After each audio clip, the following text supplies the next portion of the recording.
Jemi drejt për drejt në të shtatë, na gjeni edhe në YouTube si zakonisht. Përpara debatit që paralajmëroi Ajda më parë, do të ndalemi në një zhvillim tjetër. Kam mjaftuar fillimisht një status nga ana vetëvendosës që e kemi në ekran që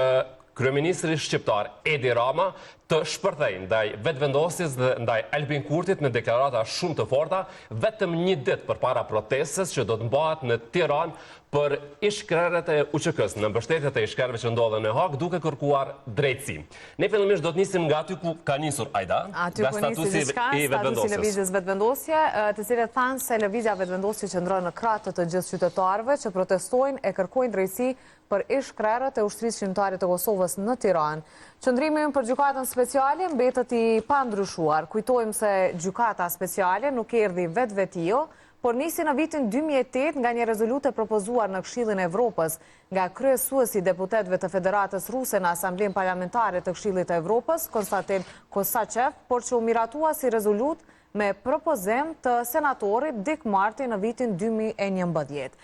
Lufta ushtrisë shqiptare të Kosovës ka qenë e drejtë dhe e domosdoshme. Në anën tjetër, pretendimi i prokurorisë se brenda UÇK-s ka ekzistuar një grup kriminal është i pasakt dhe i padrejtë. UÇK-ja nuk ka qenë ndërmarrje kriminale dhe nuk ka pasur struktura të tilla. Përkundrazi, për krimet të luftës duhet të gjykohet Serbia, ajo është shkaktarja e gjenocidit dhe krimeve masive e sistematike ndaj popullit të Kosovës. Dhe pastaj vim te pjesa që duket që i ka penguar edhe Edi Ramës nga ky status i lëvizjes vetëvendosje, ku thuhet: mirë po, për ecjen tonë të sinqert, përpara si shtetës i kam, duhet me patjetër të reflektojmë mbi qëndrimet tona, karshi kësaj gjykate në kohën kur u themelua. Reflektimin nuk është gabim, por në këtë drejtim, shumë nga ata që sot dalin në kundërshtim me gjykatën speciale, djejshin lobuesit më të mëdhenj për themelimin e saj. Para se të protestojnë, këta aktor dhe politikan duhet të tregojnë të paktën një minimum pendese për qëndrimet e tyre të gabuara në të kaluarën.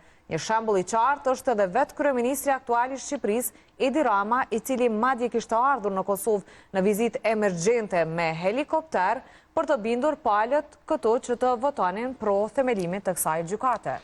Gjatë ka shkruar edhe Edi Rama, mes tjerash duke i thënë vetëvendosjes dhe Kurtit se ju e doni përjetësisht thaqin në Hag. Do të lexoj natyrisht edhe postimin e Edi Ramës që do ta kemi edhe në ekran. Lëvizja vetëvendosje më pas ka kushtuar një qarqap të gjatë ku shkruan se përpara 10 vjetësh unë pas kam qenë pro, kurse ajo pas ka qenë kundër gjykatës speciale. Ndërkohë, unë e kam denoncuar farsën ndaj Hashim Thaqit e të tjerëve, kurdo e kudo ka qenë rasti e nevoja, ndërsa lëvizja dihet se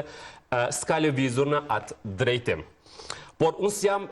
në asnjë lloj gare me lëvizjen dhe më vjen keq që lëvizja i ngatron marrëdhëniet institucionale të Kosovës me Shqipërinë në çorben e balotazheve komunale.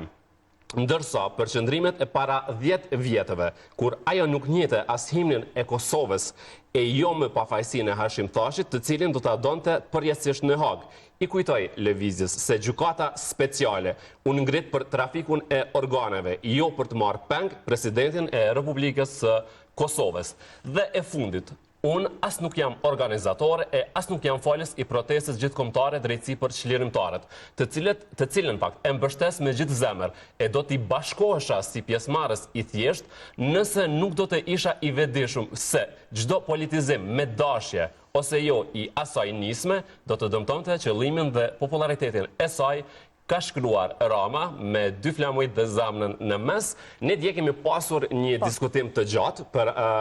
protestën e cila do t'jetë nesër nga ora 17 në Tiranë. Protestë që vjen pas Prishtinës dhe Hagës në mbështetjet e ishkrerjeve të UÇK-s që ndodhen atje duke kërkuar drejtësi. Siç kanë thënë organizatorët, interesimi është shumë i madh dhe ne kishim interesimin për të kuptuar nëse do të ishte edhe Edi Rama, me që e ka mbështetur dhe në fakt edhe në postimin në rrjetet sociale vazhdimisht bën thirrje për të marrë pjesë në këtë protestë, siç po bëjnë edhe shumë personalitete të famshme nga atje. Por ky diskutim mes lëvizjes vetëvendosje dhe kryeministrit Edi Rama nuk ka përfunduar me kaq, sepse menjëherë lëvizja vetëvendosje ka ardhur me një reagim tjetër. Ka qenë Arlind Mandxhuka i cili ka shkruar se kryeministri Rama po përpiqet pak a shumë të nxirret nga këto përshtypjet personale dhe i ka kërkuar që përmes 3 pyetjeve të jetë më i qartë, sepse shkrimi i tij sipas tij nuk i sqaron 3 pika, e që është se a ka ardhur apo jo me helikopter në Kosovë për të bindur deputetët e Kuvendit të Kosovës që ta votojnë pra themelimin e gjykatës speciale, pra a e ka mbështetur dhe shtyr si themelimin e gjykatës, ndërkohë që ka pyetur se cili ka qenë dhe vazhdon të jetë qëndrimi i lëvizjes vetëvendosje rreth gjykatës speciale, e ka votuar dhe mbështetur apo e ka refuzuar dhe është përndjekur duke protestuar kundër themelimit të saj, dhe pyetja e tretë që lëvizja vetëvendosje ka kundrejt Ramës është se në cilat raste dhe në cilat data, në cilat organizata ndërkombëtare ku Shqipëria është anëtare me të drejta të plota apo pjesëmarrje